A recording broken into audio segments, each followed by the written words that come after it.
Okay. Recording ஆரம்பிச்சிருச்சு. ஓகேவா? இந்த எடிட்டோரியல் வந்து பார்த்தீங்கன்னா, 31 மேல இருந்து பிக் பண்ண எடிட்டோரியல். நான் ஏன் ஸ்பெசிஃபிக்கா இந்த எடிட்டோரியல பிக் பண்ணேன்னா, இந்த பேப்பர பார்த்தாலே தெரியும். அவ்ளோ வக்காபுங்க. வக்காபுக்கான அர்த்தமே தெரிய மாட்டேங்குது. அந்த அளவுக்கு போட்டு கொடுத்து வச்சிருக்காரு. இன்னொரு விஷயம் என்னதுன்னா, வக்காப் மட்டும் யூஸ் பண்ணா பரவால்ல. அங்கங்க யூஸ் பண்றது வந்து இடியம் வேற யூஸ் பண்ணிடுறாரு. ஸோ ஒரு காமன் மேன், ஒரு லேமேன் வந்துட்டு ஒரு விஷயத்த அதை படிச்சாங்கன்னா, ஒரு லேமேனுக்கு புரியுற மாதிரியே எழுதல. அது மட்டும் இல்லாம இது ஒரு இன்சூரன்ஸ் கான்செப்ட். இன்சூரன்ஸ்ல அது நிறைய வரும். ப்ரொவைடர், பேயர். ஸோ இதெல்லாம் இந்த டெர்மினாலஜிஸ்லாம் வேற வரும். ஸோ இந்த டெர்மினாலஜிஸ் வேற இருக்கு. ப்ளஸ் இவ்வளோ டீப்பான ஒரு வக்காபு, இவ்வளோ ஒரு டீப்பான இடியம்லாம் நீங்கள் யூஸ் பண்ணீங்கன்னா காமன் மேனுக்கு புரியுறது கஷ்டமா இருந்துச்சு. ஸோ நான் கூட ஒரு காமன் மேன் இல்லாமல் இருக்கலாம். என்னோட அட்வான்ஸ்டு ஸ்டேஜில் கூட நிறைய பேர் இருக்கலாம். ஸோ இந்த ஸ்டெப்பில் இருந்துட்டு பார்ப்போம். India and the managed care promise, இதுதான் வந்துட்டு இந்த ஆர்டிக்கலோட ஹெட்டிங். இதை எழுதுனது வந்து பார்த்தோன்னா அவர் தான் எழுதியிருக்காரு, டாக்டர் சோனம் பாதுரி. எனக்கு ஃபஸ்ட்டு பார்த்தோன்னே நான் எந்த அளவுக்கு நான் வக்காபில் வீக்னா, ஒரு ஃபிசிஷியனுங்கிறது வந்துட்டு ஃபிசிஷியன்னா எனக்கு தெரிஞ்சது வந்து ஃபிசிஷியன்னா ஒரு டாக்டர், அவ்வளோதான் எனக்கு தெரிஞ்சது. அப்புறமா தான் பார்த்தேன், டாக்டர் வந்துட்டு ரெண்டு வகையில் இருக்கலாம். ஒன்று வந்து கிராஜுவேட் ஆகிட்டு சில பேர் டாக்டர் ஆகுவாங்க, சில பேர் வந்துட்டு அன்கிராஜுவேட்டடாக தான் இருப்பாங்க, கிராஜுவேட் ஆக மாட்டாங்க. பட் அவங்களுக்கு அந்த எக்ஸ்பீரியன்ஸ் மூலமாக டாக்டராக இருப்பாங்க. ஆனால் நெட்டில் போட்டதுக்கு பெஸ்ட்டாக என்ன கொடுத்துருந்தாங்கன்னா, ஃபிசிஷியனுங்கிற ஒரு டாக்டர், அந்த டாக்டருங்கிற அவங்களுக்கு அந்த பொட்டன்ஷியல், அந்த எபிலிட்டி எப்படி வந்துச்சுன்னா, ஐ மீன் அந்த ப்ரிவிலேஜ் எப்படி வந்துச்சுன்னா, by means of education. Education மூலமாக தான் வந்திருக்கு. அதாவது ஒரு மெடிக்கல் டிகிரி வச்சு அதுதான் ஃபிசிஷியன் சொல்கிறாங்க. ஸோ அவ்வளோதான் இவங்களை பற்றி பேசிக்காக சொல்லணும்னா. இவர் எதில் ஸ்பெஷலைஸாக இருக்காருன்னா, அதிகமான இம்பார்ட்டன்ஸ் எம்ஃபசிஸ் எதுக்கு கொடுத்துருக்காருன்னா ஹெல்த் பாலிசி. ஹெல்த் பாலிசினா இந்தியா மேக் பண்ணுற நிறைய ஹெல்த் மேலே பாலிசி மேக் பண்ணுவாங்கள்ல, இங்கே கொடுத்துருக்காங்க பாருங்க. பிஎம்ஜே இந்த மாதிரி நிறையா பாலிசியை பற்றி ரிசர்ச் பண்ணுவார் போல இருக்கு. ஸோ அந்த மாதிரி வந்துட்டார். ஓகேங்களா? இப்போ அந்த ஆர்டிக்கலை பற்றி நம்ம பார்ப்போம். ரெக்கார்ட் ஆகுதா? எட்டனாவளா? திங்க் ரெக்கார்ட் ஆகிட்டு தான் இருக்குது. ஓகே. இப்போது இதுதான் இந்த பேசிக் ஆர்டிக்கல். இந்த ஆர்டிக்கல் ஓவராலாக என்ன சொல்லுதுன்னா, இந்த ஒரு ஜெஸ்ட் மாதிரி இருக்குது பாருங்க. இதை பார்த்தாலே உங்களுக்கு தெரியும் இந்த ஆர்டிக்கல் என்ன சொல்ல வருது. இவங்க என்ன சொல்கிறாங்கன்னா, யூனிவர்சல் ஹெல்த் கவரேஜுங்கிறது வந்து ஒரு காம்ப்ளெக்ஸான விஷயம். அதை வந்துட்டு ஃபிக்ஸ் பண்ணுறதுக்கு வந்துட்டு மேனேஜ்டு கேர் ஆர்கனைசேஷன் வச்சு நம்ம ஃபிக்ஸ் பண்ணலாம். அதுவும் வந்துட்டு could be a part of the answer. So அதாவது யூனிவர்சல் ஹெல்த் கேருங்கிறது ரொம்ப ஒரு காம்ப்ளெக்ஸானது. அதை எப்படி ஃபிக்ஸ் பண்ணலான்னா, நிறைய விஷயத்தை வச்சு ஃபிக்ஸ் பண்ண முடியும். பட் எம்சிஓவை வச்சு ஃபிக்ஸ் பண்ணலாம். அதுவும் ஒரு பார்ட்டாக இருக்கலாம். இந்தியன் ஹெல்த் கேர் சிஸ்டத்தில் சொல்கிறாங்க பேசிக்காக. ஸோ இதை பற்றி தான் அது மூவ் ஆகுது ஃபுல்லாகவே. சொல்லும் போது டெர்மினாலஜிஸ் தெரியலன்னா அங்கங்கே இருக்கும், அப்படியே பார்த்துக்கோங்க. ஓகேங்களா? இப்போது ஹெல்த் இன்சூரன்ஸ் வந்துட்டு நிறையா வகையில் வந்துட்டு ப்ரொவைட் பண்ணலாம். ஓகேங்களா? சாரி, யூனிவர்சல் ஹெல்த் இங்கே கொடுத்துருக்கான் பாருங்கள். நிறைய டெர்மினாலஜிஸ் தான் இருக்கும் எனக்கு, அதனால தான் இந்த இது மட்டும் கொஞ்சம் லேட்டாக வந்துச்சு எனக்கே. யூனிவர்சல் ஹெல்த் கவரேஜ் வந்துட்டு எது மூலமாக தராங்கன்னா, மாடலிட்டினா ஒரு விஷயத்தை நிறைய வகையில் பண்ணலாம், ஒரு வழியில் பண்ணுறது தான் மாடலிட்டின்னு சொல்லுவோம். ஸோ யூனிவர்சல் ஹெல்த் கவரேஜை ஹெல்த் இன்சூரன்ஸ் மூலமாக தராங்க. இது வந்துட்டு now looks to be an indisputably confirmed to be ingrained in Indian health care policy திங்கிங்னு சொல்லியிருக்காங்க. இன்டிஸ்பியூட்டபிளினா எந்த ஒரு பிரச்சனையும் இல்லாமல் இதை வந்து ஒரு விஷயத்தை நம்மளால தப்புனே ப்ரூவ் பண்ண முடியாது, அந்த அளவுக்கு கரெக்டாக இருக்கும். ஸோ ஹெல்த் இன்சூரன்ஸ் மூலமாக யூஹெச்சியை நாங்கள் ப்ரொவைட் பண்ணுறோம். இது வந்து இந்தியன் ஹெல்த் பாலிசியில் ரொம்ப வருஷமாகவே இன்கிரைண்ட் ஆகிருக்கு. இன்கிரைண்ட்னா ஒரு விஷயம் ரொம்ப காலமாக அதிலே இருக்குது, அதை வந்துட்டு மாற்றுறது வந்துட்டு ரொம்ப கஷ்டம். ஸோ அந்த மாதிரி இருக்குது. இது வந்துட்டு ரொம்ப வருஷமாகவே இந்தியன் ஹெல்த் பாலிசியில் இருக்குன்னு சொல்கிறாங்க. இப்போது என்ன அது, it is aided by the digital revolution. இது வந்துட்டு டிஜிட்டல் ரெவல்யூஷன் மூலமாக அது வந்துட்டு இன்னும் ஒரு என்கரேஜ் பண்ணப்பட்டு ஹெல்ப் பண்ணப்பட்டிருக்கு. அதனால என்ன ஆகுதுன்னா, it is opening door to the potential reforms. So இது வந்துட்டு நிறைய பொட்டென்ஷியல் ரிஃபார்ம்ஸ்னால் ஒரு சிக்னிஃபிகண்ட்டான ஒரு மாற்றங்களுக்கு இது நிறையா வந்துட்டு வழிகளை கதவுகளை திறக்குதான். அதெல்லாம் எப்படி இருக்குன்னா, ரிடாலண்ட்னா என்னன்னா ரெமினிசென்ட்னு அர்த்தம். ஸோ ரெமினிசென்ட்னாலும் என்னன்னு தெரியாதவங்கிறவங்களுக்கு வந்துட்டு ரெமினிசென்ட்னா இப்போ எப்படி சொல்றது, இருங்களேன், ஒரு விஷயத்த பார்க்கறதுனால இன்னொரு விஷயத்த அது ஞாபகப்படுத்தும் தெரியுமா, அதெல்லாம் தான் ரெமினிசென்ட். எக்ஸாம்பிள் வந்துட்டு ஏதோ ஒரு இப்போ நீங்கள் ஒரு ஆர்எக்ஸ் 100 பார்க்குறீங்கன்னா உங்களுக்கு ஒரு 90s ஞாபகப்படுத்தும். ஸோ ஒரு விஷயத்தை இப்போ நம்ம லைவாக பர்சீவ் பண்ணுறது வந்துட்டு நம்மளுக்கு ஒரு பாஸ்ட் ஒரு நாஸ்டாலஜியா ஃபீலிங் தருது இல்லை, ஃபீலிங், அதுதான் ரெமினிசென்ட்பாங்க, அதுதான் ரிடாலண்ட். ஸோ இதெல்லாம் வந்துட்டு எதுக்கு சிமிலராக இருக்கா, எதுக்கு இதாக இருக்குன்னா, யுனைடெட் ஸ்டேட்ஸில், ஆமாம் யுனைடெட் ஸ்டேட்ஸில் வந்துட்டு 19th, அதாவது இந்த 20th சென்ச்சுரியில் ஹெல்த் கேர் பாலிட்டிக்ஸ்லாம், ஹெல்த் கேர் பாலிசிலாம் கொண்டு வந்துட்டாங்க அப்பயே. ஸோ இது வந்து அதுக்கு சிமிலராக இருக்கா. அங்கே தான் வந்துட்டு எனக்கு தெரிஞ்ச வரைக்கும் யூஎஸ்ல தான் வந்துட்டு இன்சூரன்ஸ் வந்து ஹெல்த் கேர் இன்சூரன்ஸ் பக்கா ப்ரொவைட் பண்ணிட்டு இருக்காங்க. ஏன்னா அவங்கெல்லாம் வந்துட்டு அந்த டேட்டாவை வந்து அப்பயே டிஜிட்டலைஸ் ஆக்கிட்டாங்க. ஸோ நம்ம இந்தியாவில் வந்து ஒரு இன்சூரன்ஸை வந்துட்டு இம்ப்ளிமெண்ட் பண்ணுறது என் கஷ்டம். எதை கம்பேர் பண்ணும்போது தான் யூஎஸ், ஏன்னா யூஎஸ்ல வந்துட்டு வருஷமாகவே பண்ணிட்டு இருக்காங்க. சரிங்களா, இங்கே அல்பைட்னு கொடுத்துருக்காங்க. அப்போ அல்பைட்னா ஈவன் தோ, இது வந்துட்டு யூஎஸ்க்கு சிமிலராக இருக்கா, ஈவன் தோ வந்துட்டு சின்ன சின்ன அடாப்ட் லோக்கலாக வந்துட்டு மாடிஃபிகேஷன்லாம் பண்ணிகிட்டே இருக்காங்களா. எதுக்காக அந்த மாடிஃபிகேஷன்லாம் பண்ணுறாங்கன்னா, ப்ரொஃபைல் கேட்டுன்னு கொடுத்துருக்காங்க. ப்ரொஃபைல் கேட்னா எக்ஸ்ட்ரா வேகன், எக்ஸ்ட்ரா வேகன்னா தேவைக்கு அதிகமாக நம்ம செலவு பண்ணுறது. ஸோ சின்ன சின்ன அடாப்டேஷன்ஸ்லாம் பண்ணுறாங்க. எதுக்கு இந்த அடாப்டேஷன்ஸ்லாம் பண்ணுறாங்க, தேவையில்லாமல் ஹெல்த் இன்சூரன்ஸ் மேலே ஸ்பெண்ட் பண்ணுறதை குறைக்கிறதுக்காக இது பண்ணிகிட்டு இருக்காங்க. சரிங்களா, இதுக்கு வந்துட்டு ரீசெண்டாக வந்துட்டு ஒரு எக்ஸாம்பிள் உங்களுக்கு சொல்லணும்னா, ஒரு ஹெல்த் கேர் செயின் வந்து சவுத் இந்தியாவில் இருக்குது. அவங்க வந்துட்டு வந்து பார்த்தீங்கன்னா திடீர்னு வந்துட்டு ஒரு காம்ப்ரிஹென்சிவ் ஹெல்த் இன்சூரன்ஸ் ப்ரொவைட் பண்ணுறாங்க. அதில் வந்துட்டு 2 விஷயம் இருக்கணும்.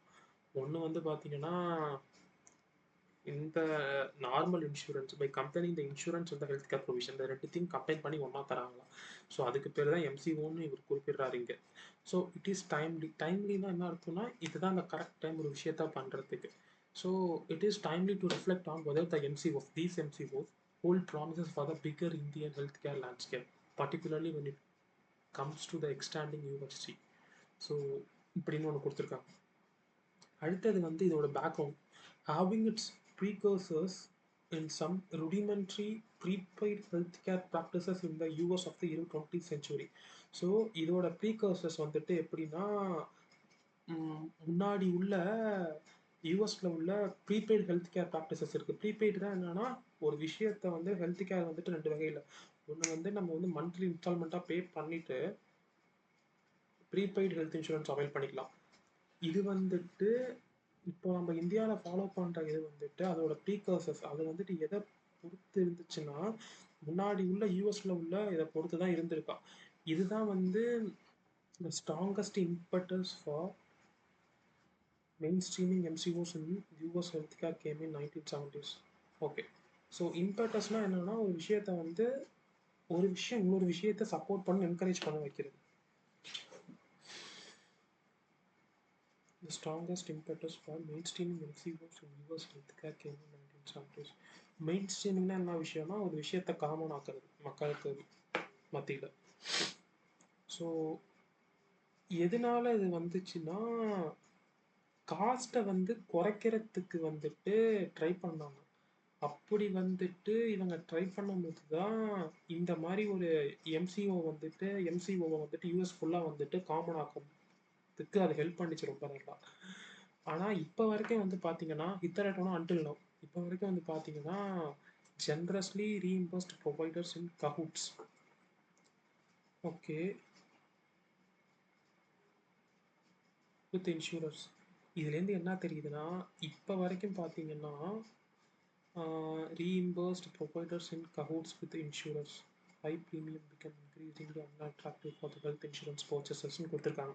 இது என்ன அர்த்தம்னா, இப்போ பேசிக்காக வந்துட்டு ப்ரொவைடர்னா சர்வீஸ் ப்ரொவைடர், சர்வீஸ் தான் ப்ரொவைட் பண்ணுவோம், ஹாஸ்பிட்டல் தான் ப்ரொவைட் பண்ணுவோம். அந்த ஹாஸ்பிட்டல்லாம் வந்துட்டு பில்லை வந்துட்டு கிளைம் பண்ணிக்கிறாங்களா, ஏதோ கூட்டு சதி பண்ணி. அதாவது இருக்கிறத விட அவங்க வந்து ஒரு பேஷண்ட்டுக்கு எந்த அளவுக்கு ட்ரீட் பண்ணாங்களோ அதோட டபுளோ ட்ரிபிளோ அந்த மாதிரி கிளைம் பண்ணிக்கிட்டு இருக்காங்கன்னு சொல்கிறாங்க. This prompted the fusion of the insurance and providing functions under one roof. A focus on prevention and early management and a strict emphasis on cost control all this was against a fixed premium pay by an enrolled. Okay, இதெல்லாம் self எக்ஸ்பிளனேட்டரியாக தான் இருக்குது. So ever since தான் அப்போலேருந்து வந்து பார்த்தீங்கன்னா MCO have evolve into multiple generation and forms and how penetrated deep and wide into the health insurance space. Even though best evidence on their contribution to improving health outcomes and prioritizing preventive care has been lacking. Evidence indicates that they did help in reducing costly hospitalization and associated cost.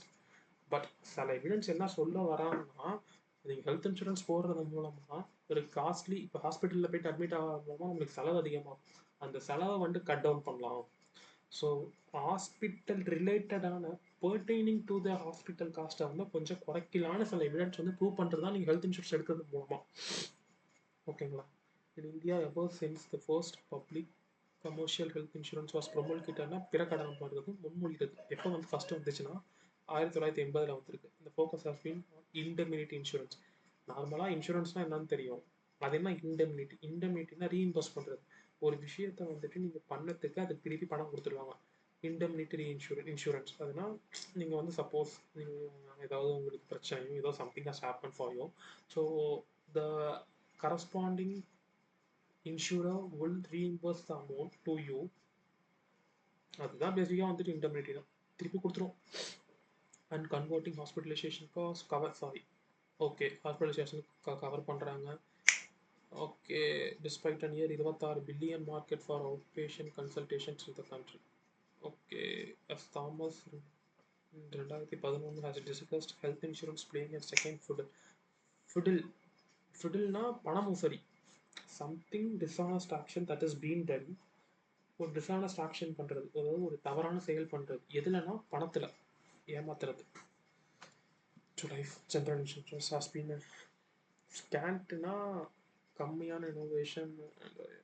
அதாவது health insurance வந்துட்டு பணமும் சரி தான் பண்ணியிருக்காங்கன்னு சொல்கிறாங்க. இதுக்கு கான்ட்ராஸ்டாக வந்து பார்த்தீங்கன்னா, அதாவது ஹச்எம்ஓ வந்து ஒரு டைப் ஆஃப் எம்சிஓன்னு சொல்கிறாரு. ஓகேங்களா? அதாவது எம்சிஓ வந்துட்டு பார்த்தீங்கன்னா மெயினாக வந்துட்டு tended to be urban predominate. So இது வந்துட்டு எம்சிஓலாம் யாருக்கு தான் ஹெல்ப் பண்ணுறாங்க? அர்பனில் இருக்கவங்களுக்கு தான் உதவுது. அது மட்டும் இல்லாமல் ஹை இன்கம் பீப்புளுக்கு தான் உதவுது. கொஹாட்னா நம்ம எம்எல்லாம் பார்த்துருப்போம். பேசிக்காக கொஹாட்னா கொஹாட்டட் அண்ட் சாம்பிள்லாம் கேள்விப்பட்டிருப்பீங்க. எம்எல் படித்தவங்களுக்கு நான் சொல்கிறேன், ஏதாவது டேட்டா சயின்ஸ் ஃபீல்டில் இருக்கிறவங்களுக்கு. ஸோ கொஹாட்னா ஒரு குரூப் ஆஃப் திங்ஸ், ஒரு 4-5 விஷயம், அந்த விஷயத்துக்கு எல்லாமே ஒரு காமனான ஒரு கேரக்டரிஸ்டிக்ஸ் இருக்கும். அதுதான் கொஹாட். அதாவது ஹை இன்கம் கொஹாட் அவங்களே கொடுத்துட்டாங்க அது என்ன common. So group of people, ஒரு high income group of people. So அந்த மாதிரி பீப்புளுக்கு அவங்க டார்கெட் பண்ணுறாங்க. ஸோ இதை தான் வந்து இது டார்கெட் ஆகுது போகுது. இதனால லேக்கடு ஸ்ட்ராங் சோஷியலிஸ்ட் மூவிங்ஸ். உங்களுக்கு மூவிங்ஸ் என்னன்னு தெரிஞ்சிருக்கும். அந்த ஷிப்பில் வந்துட்டு நம்ம ஆங்கரை வந்துட்டு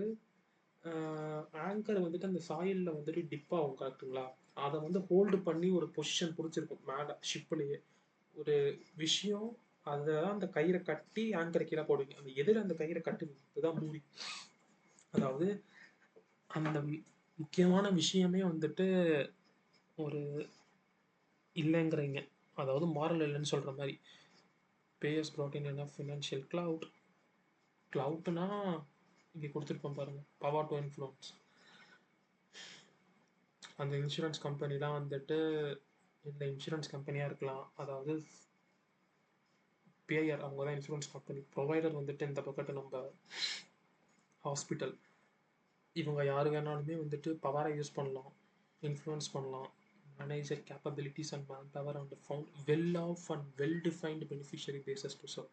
வெல் ஆஃப்னா பணக்காரவங்க, வெல்தி பீப்புள். ஸோ அவங்களுக்கு மட்டும் இருக்கிற மாதிரி இருக்குது. ரெக்கார்ட் ஆகுதா? ஆகிட்டு தான் இருக்குது. அண்ட் தென் இந்த மாதிரிலாம் சொல்கிறாங்க, இந்த மாதிரிலாம் இருக்குன்னு. Much in contrast to the US, the evolutionary trajectory of the Indian health insurance has offered few natural incentives கொடுத்துருக்குன்னு சொல்கிறாங்க, தெரில, for customer driven cost control. So கஸ்டமரோட ரிசல்ட்டை பொறுத்து தான் நான் இப்போது சம்திங் ட்ரைவன்னா அதை பொறுத்து வந்துருக்கு. ரிசல்ட் ட்ரைவன்னா ஒரு விஷயம் வந்துட்டு ரிசல்ட் ட்ரைவர்னு சொல்கிறாங்கன்னா ரிசல்ட்டை பொறுத்து மிச்சம் எல்லாம் மாறும், மிச்சம் எல்லாத்தையும் மாற்றிப்பாங்க. கன்சியூமர் ட்ரைவர்னா கன்சியூமரோட ஃபீட்பேக்கை பொறுத்து மாற்றிக்கிறாங்க, அவங்க அதை வச்சு காஸ்ட் கண்ட்ரோல் பண்ணியிருக்காங்க. Insurance has targeted the திருப்பி அதுதான் சொல்கிறாங்க. Well of treatment information has been a rife, very common among outpatient practices and widely accepted clinical protocols have been lacking. நிறைய விஷயம் லாக் ஆகுதுன்னு தான் சொல்கிறாங்க.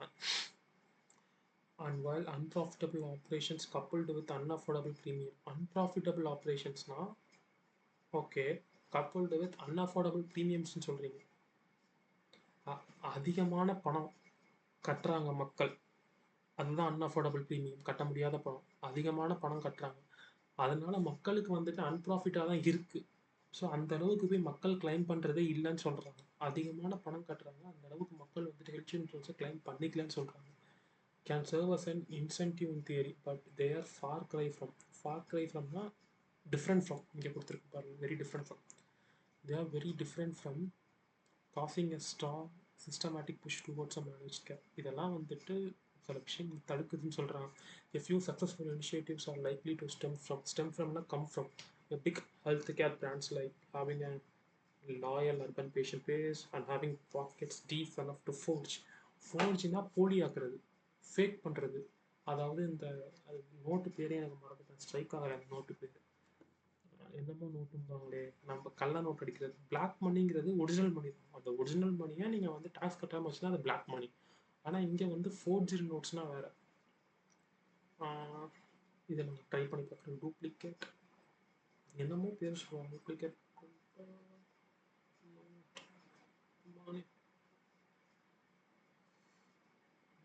தெரியல, பேரே எங்கேயுமே என்னமோ சொல்லுவாங்க, அது என்ன பேருன்னு தெரியல, அந்த பணத்துக்கு பேர்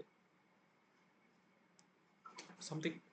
ஸோ ஃபேக் நோட்ஸ், அதாவது நோட்டு வந்து actually not printed by the reserve bank of India, it is printed by the human,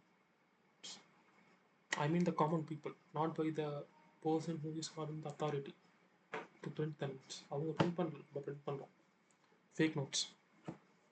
so அந்த மாதிரி ஃபோர்ஸ் பண்ணுறதுனா ஃபேக்காக ஒரு விஷயத்தை மாற்றுறது. To fake in networks and invest in administrative capabilities and infrastructure. Over எதிர்பார்ப்புகள் of them are transmitting into and constitution contributor to use strictly based on primitive initiative or far-fetched. That said, there could be a promise in exploring the managed care route with cautious and incremental public patronage. Patronage na basically someone who gives money to help someone or as an debt. சும்மா ஒரு விஷயத்துக்காக கொடுக்குறது. With an average of 3 ஒரு வருஷத்துக்கு வந்து பார்த்தோன்னா 3 consultation தான் ஒரு பர்சன் வந்துட்டு per year பண்ணுறாங்க. அதோட செலவு வந்து negligibly small share of the insurance இந்த out patient care spend. Okay, அவங்க கட்டுற ப்ரீமியத்தில் வந்து பார்த்தீங்கன்னா அவங்க செலவு, அதுக்காக அவங்க வந்துட்டு அதை அவாய்ட் பண்ணிக்கிறான ரிசர்வ்ஸ் வந்து ரொம்ப கம்மியாக தான் இருக்குன்னு சொல்கிறாங்க. ஸோ இந்த இடத்துல வந்து ஹெல்த் கேர் காஸ்ட்டை கிரேட்டாக வந்து கட் பண்ணலான்னு சொல்கிறாங்க பை இன்டர்வெனிங் இந்த comprehensive out patient care coverage. முன்னாடியே நீங்கள் வந்து நடுவில் தடுத்து நிறுத்தி இதில் என்ன பிரச்சனை இருக்குன்னு பார்த்தா நிறையா மணி வந்து சேவ் பண்ணலாம். ஸோ இன்னொரு விஷயம் என்ன சொல்கிறாங்கன்னா, ஹெல்த் இன்சூரன்ஸ் கம்பெனி இருக்குல்ல, அதாவது out today has little control over the patient zone. Okay, ஒரு ஹெல்த் இன்சூரன்ஸ் கம்பெனி வந்துட்டு ஒரு பேஷண்ட் வந்து ஹாஸ்பிட்டல் போவானா போக மாட்டானான்னு கண்ட்ரோல் பண்ணுறதுக்கான அத்தாரிசேஷன் இல்லைன்னு சொல்ல வராங்க. அதாவது அவங்களால கண்ட்ரோல் பண்ண முடியல. இப்போ வந்துட்டு நான் ஒரு கம்பெனி இன்சூரன்ஸ் எடுத்திருக்கேன், நான் வந்துட்டு ஒரு ஹாஸ்பிட்டல் போட்டால் யாருக்கு லாஸு? இன்சூரன்ஸ் கம்பெனி தான் லாஸ். ஏன்னா போனதுக்கு ரீஇம்பர்ஸ் பண்ணியே ஆகும். பிகாஸ் இது வந்து ஒரு இன்டெமினிட்டி இன்சூரன்ஸ். இங்கே பார்க்கணும்ல, அவன் தான் அதனால நான் போகிறதுல அவனுக்கு கண்ட்ரோல் இல்லை. அப்படி கண்ட்ரோல் இருந்துச்சுன்னா எனக்கு போக விடாமல் தடுத்துருவான். சரிங்களா? சரி, நித்தி ஆயோக் ரிப்போர்ட் என்ன சொல்லியிருக்குன்னு பார்ப்போம். Released a report on supporting and out patient care insurance scheme based on subscription model. இது வந்து ஒரு ரிப்போர்ட் ரிலீஸ் பண்ணியிருக்காங்க. அந்த ரிப்போர்ட் வந்துட்டு ஒரு out patient insurance care scheme வந்து சப்போர்ட் பண்ணுதா, அதை வந்து மந்த்லி இன்ஸ்டால்மெண்ட்டாக இருக்க சப்ஸ்கிரிப்ஷன் மாடல் சொல்லியிருக்காங்க. That will generate savings through better integration of care. Okay, the gains from a well-functioning managed care system can easily be many times over. நிறைய வாட்டி உங்களுக்கு சொல்லியிருக்கேன் அப்படின்னு அர்த்தம். நிறைய வாட்டி நான் விஷயத்தை திருப்பி சொல்லியிருக்கேன்னு அர்த்தம். And its positive spillovers in terms of consolidation of dispersed practices and streamlining of management protocols and embedding much needed preventive care focused on the private sector can imply a sustainable solution to the problem of outpatient care coverage over a longer term. So இது பண்ணுறது மூலமாக அந்த பிரச்சனைக்கான solution கண்டுபிடிக்கலான்னு சொல்கிறாங்க. அடுத்தது வந்து Ayushman Bharat mission இருக்குது. So incentives were announced for promoting the opening of hospitals in the underserved areas, which would preferentially serve to beneficiaries of Pradhan. அதாவது பிஎம்ஜேன்னு ஒரு ஸ்கீம் இருக்கு போல இருக்கு. அது வந்து இன்சூரன்ஸ் கொடுப்பாங்க போல இருக்கு. அந்த இன்சூரன்ஸ் கொடுத்தா மக்கள் வந்து மந்த்லி மேபி இன்சூரன்ஸ் பே பண்ணுவாங்களா இல்லை அதை வந்து ஃப்ரீயான்னு தெரியல. அது என்னதான் அவங்களுக்கு அந்த இன்சூரன்ஸ் கிடைச்சாலுமே அந்த இன்சூரன்ஸ் அவங்க அவைல் பண்ணுறதுக்கு அவங்க சர்வீஸஸை அவைல் பண்ணிடணும். சர்வீசஸ்லாம் எங்கே போய் அவைல் பண்ணுவாங்க? ஹாஸ்பிட்டலில் தானே அவைல் பண்ணுவாங்க.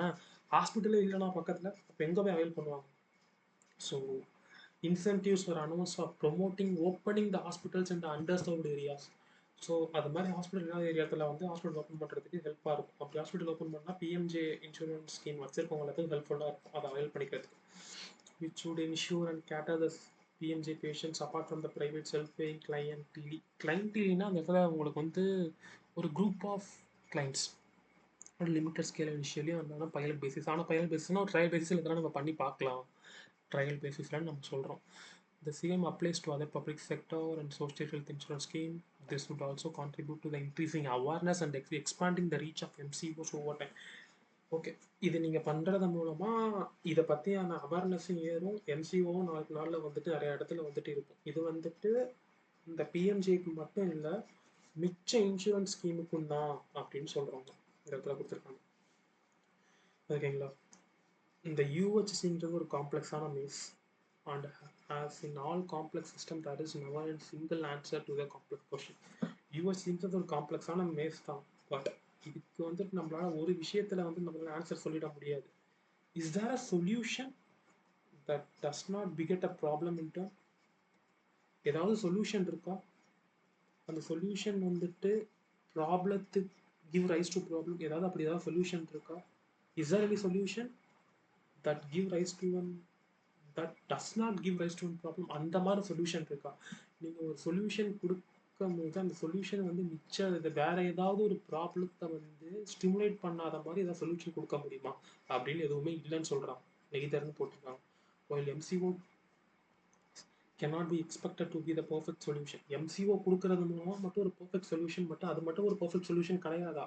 அது வந்துட்டு ஒரு பிக்கர் சொல்யூஷன், அது ஒரு பார்ட்டா இந்த ஹெல்த் கேர் சிஸ்டத்தில் இதுதான் இன்னைக்கு தேவைப்படுதுன்னு சொல்லி கொடுத்துருக்காங்க. எனக்கு நான் பார்த்ததுலேயே நிறைய விஷயம் புரிஞ்சுக்கவே முடியல. டெர்மினாலஜிஸ் நிறையா இருக்குது. அது மட்டும் இல்லாமல் நிறைய வொக்காபுலாம் வேற மாதிரி இருக்குது. ஸோ இது ஒரு லேமன் படிக்கிறதுக்கு கஷ்டமாக இருந்துச்சு. அதாவது என்னையை பொறுத்த வரைக்கும் நான் சொல்கிறேன், எனக்கு கஷ்டமாக இருந்துச்சு. ஸோ உங்களுக்கு எப்படி இருந்துச்சுன்னு ஜஸ்ட் அட்லீஸ்ட் ஒரு கமெண்ட்டாவது பண்ணுங்கள். இதுதான் நான் போடுற ஃபஸ்ட் எடிட்டோரியல் வீடியோ. தெரில, சும்மா ஜஸ்ட் ஒரு கமெண்ட் மட்டும் பின் பண்ணி விடுங்க உங்களுக்கு எப்படி இருந்துச்சுன்னு. நீங்கள் ஒரு ரீட் அவுட் கொடுத்து பாருங்கள். இது May 31 நம்ம திருச்சி எடிஷன். ஸோ நீங்கள் ட்ரை பண்ணி பாருங்கள், பார்த்துட்டு சொல்லணும். பாய். நானே 3 நாள் கழிச்சு போடுறது. Okay, will see.